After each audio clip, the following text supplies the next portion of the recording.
Well, how exciting. I must admit, when you sit in a room full of people that are thinking about innovation across all these different companies and sectors, I always find it incredibly inspirational when you get to talk to someone who has had an amazing idea and seen it through and made it happen and actually has something that I think is incredible.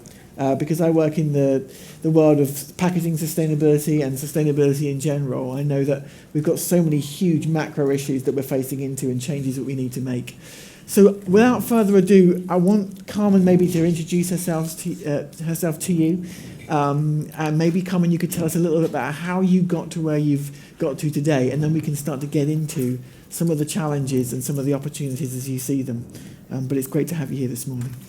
Well, thank you, everybody. Can you all hear me? Yes. Lovely. Okay. I just made a few little notes this morning, and I think I'd like to share them because they really mean a lot to me, what people said, and they really reflect where I am in my journey. Yesterday was all about values. I'm not doing your job, Tom. I'm just, okay, this is my little bit. Be careful, Tom. You've got competition here. But David, solve poverty, plastic as money. I thought, wow, I'm trying to solve poverty with another waste, which is waste from agriculture, which I will talk about that. But it really hit me. I work in the Philippines. I know the slums. I also know the fields in the middle of nowhere where I work with those people. So that was really, critical education, how important it is and how we can really share this through our work. And then Ricky. What did Ricky say? The past is not a guide for the future. My God, I really share that because I had to break with everything to start something new. So I complete fog about that. But I really understand what it means. And James, you said, the infinite is inspiring, but working with the finite is what makes it real, and that's what I have to do. I mean, as I was telling you before, in the Philippines they used to say, Carmen, when you walk the talk, we know you are real. Well, I had to walk the talk. So, and then, Jody, you said stay curious, which I really think is so important as well, because if we don't have this curiosity, which I like to hear about the guys down there, we don't really have that fire inside. Curiosity is a little bit of fire, right? And saying, wow, what if? And that's really what I think is important. So tell us about the fire, because you're here. We've got some pineapples in front of us. At the moment, it's all very cryptic. But what is the fire, Carmen? What was the fire that got you to where you've got today? And then we can talk about the product. Yeah, the fire to me is that when I see something that it's really confronting me as it happened, and maybe we can tell afterwards the story. Well, I have to tell a little bit of the story now, right? I'm from Spain, went to Ireland when I was still a teenager, and I built my first company when I was in my very early 20s, and it was a leather company. Very successful. We started from nothing, so I'm kind of what they call a serial entrepreneur. We were selling in Harrods, Liberty, Takashimaya, Japan, so top quality. We were a little successful in a little island, so I felt quite comfortable. And then they asked me to do consultancy for World Bank and the EU, and that really changed my life. I was safe. I was comfortable with being well-known. I'm thinking, okay, my life is kind of cool, right?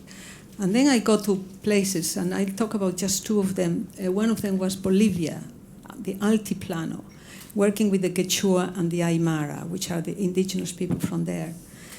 And, my brief was given from Europe, the European community, go and help them to develop better products for the Frankfurt Fair. And I was confronted with these indigenous people. The first ones were potters. There were many others, okay? Potters working up there in the second highest plateau in the world. And they didn't have any means to do anything. They had a shed with corrugated roof, and then the kiln was basically a hole in the ground. And it was really like, what on earth am I going to do here? I felt really, what am I going to do here? And out of that, And this is kind of the fire starting, right? Because I didn't know what to do. I just knew that I couldn't really use the brief they were giving me because it was totally unreal. And I said, okay, let's bring these wonderful people, the women they wear, I don't know how many hats, they wear at least 20 skirts, the kids, wrapped around here. Really, it comes nearly like from another planet. So I said, let's bring them to the museum in La Paz.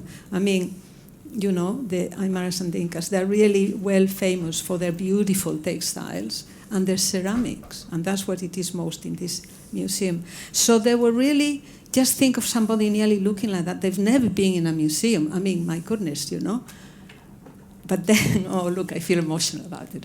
It was so incredible to see these people coming in and looking just like that, but getting bigger in a way, right? As the guide was telling them, that's your ancestors. This is pigment, drawings or whatever, and the weaving, which is so exquisite. The people came out differently. They came out proud of themselves. And that changed everything for me. I knew the fire started there. I knew there was something there that I could really work with themselves, work with their own skills, their own traditions, what they knew themselves. And we did a beautiful job. We really did. So my fire there started of thinking, design is about people. And this is probably 30 years ago. So just think about the time. There was no sustainability, even if some people don't like the word, never mind. Okay, there was nothing really thinking about we have to change our ways. But to me, my own story, my own experience were changing me and changing my thinking of what design is about. And to finish this tiny little story, we started to work with the forms that they had been developed by themselves, their ancestors, like popcorn containers, the most beautiful things, right? And they started to sell in the local market, and the plan was they would sell in the city market and then maybe the national market, right? But I never sent them to Frankfurt. So I went back to Cologne, where it was the headquarters, and I told them, I said, look, I didn't do what you want me to do. To send these people to the Frankfurt Fair would be the same as sending them with their nice, the little woolly hats to the moon. And I never got a job from them again. I mean, I got other jobs, but never with them, because they never really understood that you just don't work like that. Yeah. That is not the way. Okay, you go step by step, you respect, you listen, and you adapt to what they need, which is not what people think when you're in an office and you have all this thing, you have all the money.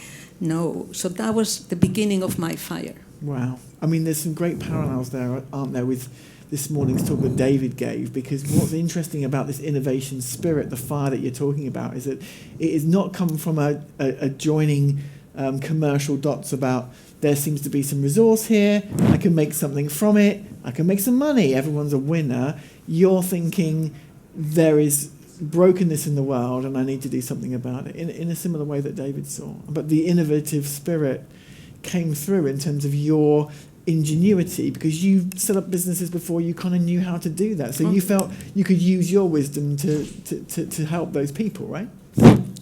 Yeah. Yes, that's exactly what it is. And if I can follow a little bit with that one, because that will bring us to the product, right? Another place that I went that was very significant for me was the Philippines, right? Again, that time it was to upgrade the leather industry and the products made with leather. So they were really supposed to be better design, better thing for the export market. So I get to the Philippines, and because I already had this fire about design being about people, but then what I realized is, hang on for a minute, what about materials? Again, we weren't talking about materials as we're talking today, right? So I started to go to tanneries, because leather, right? Leather comes from cows, and cows are made into cow skin is made into leather through these very toxic and very incredible processes using 250 chemicals, etc., etc. But I wasn't aware of that at the time. So I started to go to tanneries, and I was so shocked. I was totally shocked by the smell, the stink rather, the people, the affluence going out there. I thought, oh my God, what am I working with? So from the morning to the night, having a successful business in Ireland, I said, I'm not going to work with leather anymore. It was just like that, bang. Completely like, I can't work with this material. Now, I really didn't have a plan B whatsoever. But I had really another fire starting in me saying, no, Carmen, you can't do that. You just can't do it. So I went to see the director of the design center of the Philippines where I was working. And I said to her, look, because I had done my research, right? And that's what you learn as a creator, researcher, you research. I knew that there were incredible natural materials, skills which are beyond our comprehension here. If you think about more than 100 indigenous communities, 100 languages, I mean, it's quite extraordinary, the richness. So I said to her, look, I can't work with leather because it's totally unsustainable, toxic, etc. But you've got all this richness, you've got all these skills in here, you've got all these natural materials, please go and use it. And I was thinking to myself, that's the end of my job. Of course, I was saying, do something else. And to my utter surprise, she said, go ahead. And I said, I don't know anything. She said, go ahead. I started to work with weavers, with farmers, with people in the country that they really were growing natural dyes, where they didn't even use natural dyes. And that went on for a few years, on and off, in and out of the country, understanding them, not even understanding the language, but really, at some point, and always thinking, damn it, you know, I want to work with something like leather, but I can't work with leather. It was really... And then I started to work with these fibers. Now, these are not these, right? So we don't touch the pineapple. These are the waste leaves. I'm sure somebody has seen pineapple plants, right? They're about this big. It's got one pineapple, 30 to 40 leaves this long. And it's used in the Philippines, by the way. I didn't really go to a plant and say, ooh, these leaves have a fiber. No. I've seen the beautiful textiles hand-woven, and this is how they use them. But to me, again, that little light up there was thinking, ooh, because I carry stuff all the time in my pockets, okay? If I go to another place, I carry seeds, I carry whatever I find for inspiration. And then, I mean, I'll pass this on, but you will see, it's very fine, strong, and flexible. It's actually stronger than linen, and it's finer than linen as well. So then I really got excited and thinking, what if I can make a mesh, not unlike what leather is? I put a coating on top. You know how you think, tack, done, right? Well, it took me 10 years because there was no value chain. Nobody knew how to extract this, because the ones that they were doing traditionally as a craft, which is very important, we need to respect that. Huh? So I respect that. This comes from basically the harvest, from here, from these ones. The other comes from a very special plant, which is called actually Spanish onion, because the Spanish, when they conquered the Philippines, all right, they wanted this beautiful cloth. So this is scraped by hand. So, I didn't touch the tradition, but I thought, if I make a non-woven out of this, which is our skin, and then a coating, that's it, tack. And that was the beginning of another fire, which is, my God, okay, there I went. So, and this is the final product. So I did develop the first leather alternative. It's not a substitute, it's an alternative, made from a waste material, which is absolutely plentiful in the world, 27 million tons of these leaves. Wow. Meaning that we don't have to plant one single pineapple, we don't use any land, any water, any pesticides to have a new material. Think about cotton, think about leather, okay? Yeah. And this doesn't. And on top of that, we work with farming communities, particularly cooperatives, where we started the journey, meaning that we give employment to places where, there wasn't there before.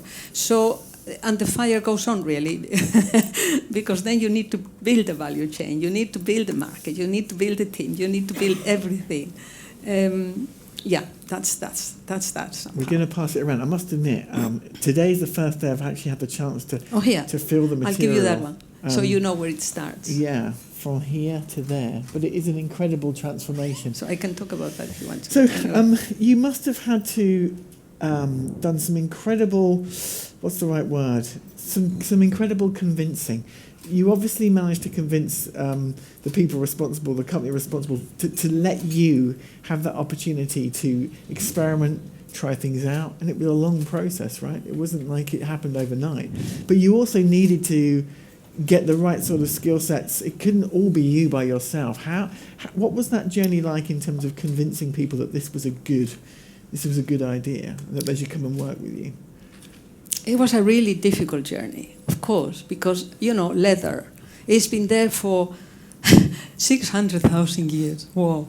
I mean, even if we think from the Egyptians, which they really were extraordinarily good at also tanning leather, 5,000 years. 5,000 years. Cotton, 6,000 years. So it's very difficult to go from or to engage into such a mature market. Yeah. 10 years is nothing for a new material in the textile world. How did I convince people? Little by little, by walking the talk, as they were telling me in the Philippines. But the most important thing I think I had to develop is to build trust with others, to trust me that this crazy idea was really worth it. And I just give you a little example because my life is so full of narrative. I usually do examples, so I think it's easier to understand. Anyhow, the Philippines, we go back. When I really have my little material there, I thought, wow, okay, now I have to have a non-woven. I didn't even know what a non-woven was, right? But anyway, I know all about it now. So I looked and I found two companies, and I thought Mr. Tan sounds like a nice name, so let's go to see Mr. Tan. He had the biggest non-woven company in the Philippines. Based on his name alone? Yeah, well, I didn't know anything or anybody, so you said, wow, you've got this feeling about things, right? Mr. Tan, a Chinese Filipino, very Chinese man. The Chinese in the Philippines, they really basically handle all the market, and, they're very good merchants, as we know. So I went to see Mr. Tan, and I was really thinking, will he ever want to see me? But he did. A great gentleman, and I show him the fibres, and I said, Mr. Tan, I have this idea. I don't know how to do it. Don't forget, I had no money at all. I couldn't pay for anything. And I think maybe, do you think we could try it? Because what they did in the non-woven, the machines are as big as this room, and you've got lines of machines there. So even that, I thought, oh my God, what am I going to do in this place? But anyhow, I said, I have this idea that I think maybe we can make a non-woven. Because what they were doing, and most non-wovens are made from polyester, as we know, right? Petroleum-based. To my utter surprise, he said, Carmen, I'm going to help you because this is going to be good for the Philippines and Filipino people. I still feel emotional again. I'm a very emotional person. But can you imagine? I could never in my life, even today, it would take a heck of a lot of money to stop a line of, a line of making stuff, whatever that stuff is, and say, okay. And of course, then, how much fiber have you got? Just a few samples. So we had to start the other journey. We had to start by finding somebody that would really take the waste of the pineapple harvest.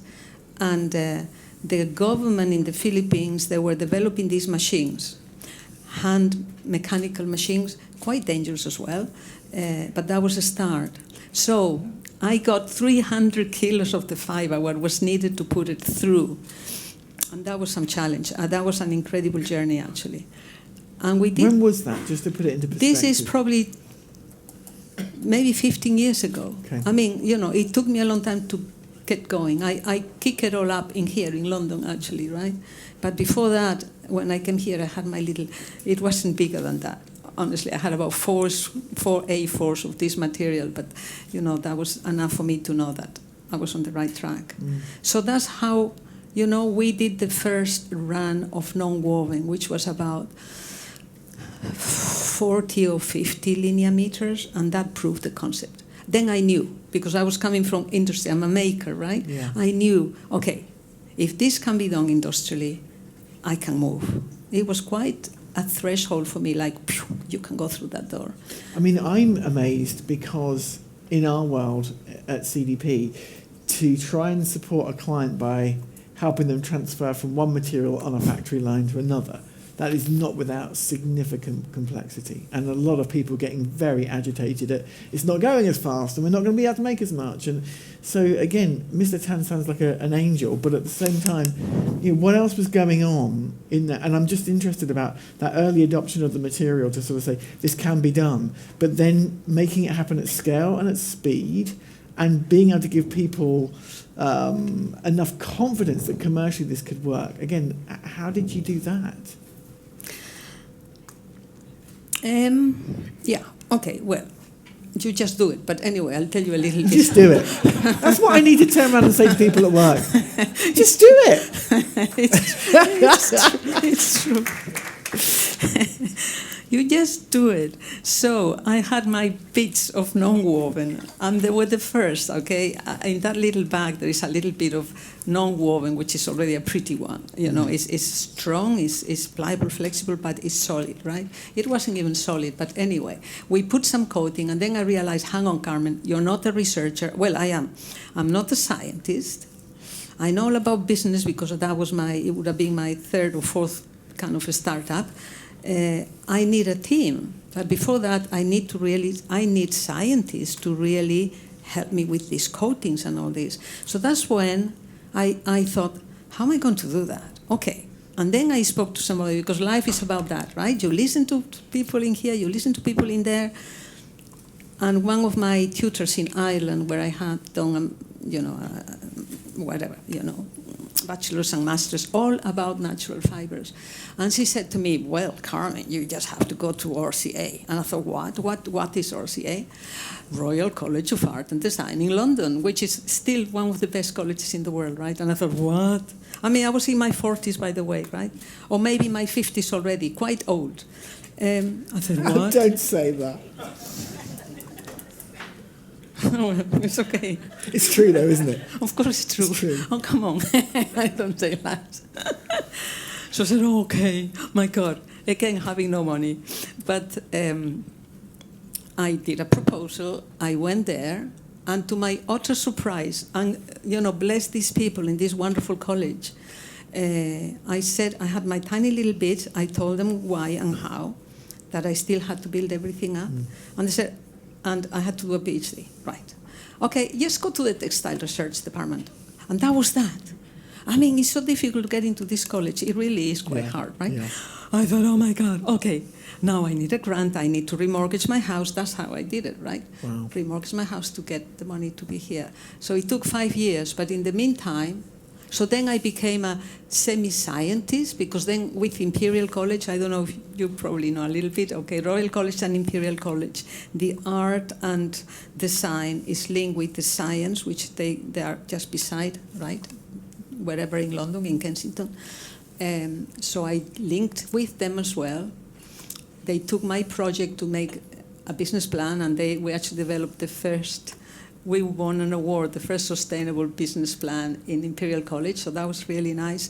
But, this is how it started. I had the scientists. I had the textile experts in Royal College. I had my people around me, right? I mean, people, meaning people from all over the world, but we were all trying to do something unique and something breaking through, so you've got this support, right? I wrote a patent, because you need to have a patent before you get into the world. Yeah. And I launched the product, concept proof of manufacturing. 5 years later, I set up the company. I went into the incubator, which, some people outside there are part of the incubator there. That was another stage. That was another journey there. But I learned a lot of things. Number one, I learned that, trust, that you have to build trust. You have to have very clear ideas why you do things, and to build yourself in it from the inside out. And this is my new thing. 5 minutes. My God, what else do I have to talk about? Maybe nothing, right? Keep going. We'll squeeze out every piece of juice from the pineapple. Well, listen, I think, no, the pineapple is done. I think the most important thing where I am today is, I feel that the most important thing we have to learn is about ourselves, right? We heard everything. We can be very smart, but hang on for a minute. The top CEO, the top researcher, what happens inside you? What brings you from the inside out? Because to me, what happens inside, who am I? What am I thinking? What drives me from the minute I get up? What drives me? And I think these are soul qualities, and we haven't heard yet, but we heard about heart, and to me that has to come from the heart. What qualities have we got here? What qualities have we to develop to then be out into the world?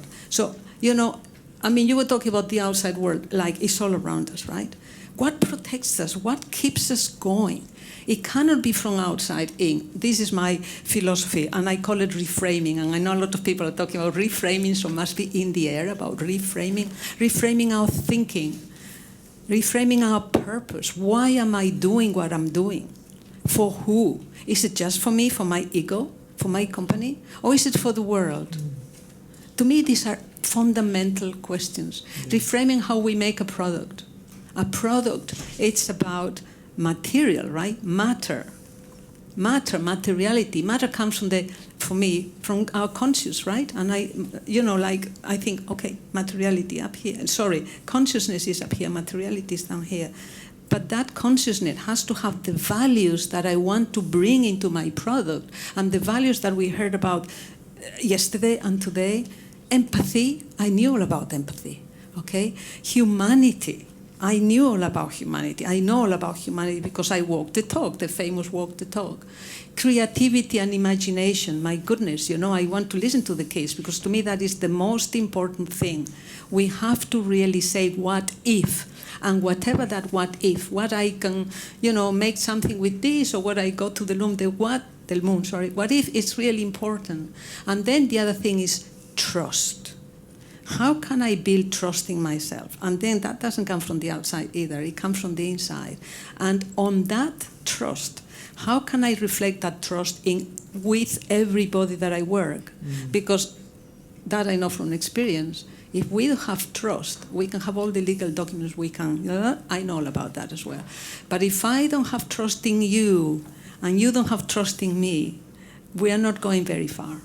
So these are the qualities which are humane, inner qualities that to me, they have become part of my blood, part of the way I work, I feel, and I do things. So for me now, walking the talk, it's really, inner qualities, this humbleness, humanity, creativity and imagination, that then they can go out. Then you can have all that. But if we don't have them inside here, it doesn't work for me. Carmen, I tell you what, I think people can see that in you as you talk. It's definitely come through. It's permeating into me, and I really wanted to thank you for coming and sharing. There are so many things that we could talk about with regards to your experience, the innovation itself, but we haven't got a huge amount of time left. So thank you, ladies and gentlemen, Carmen.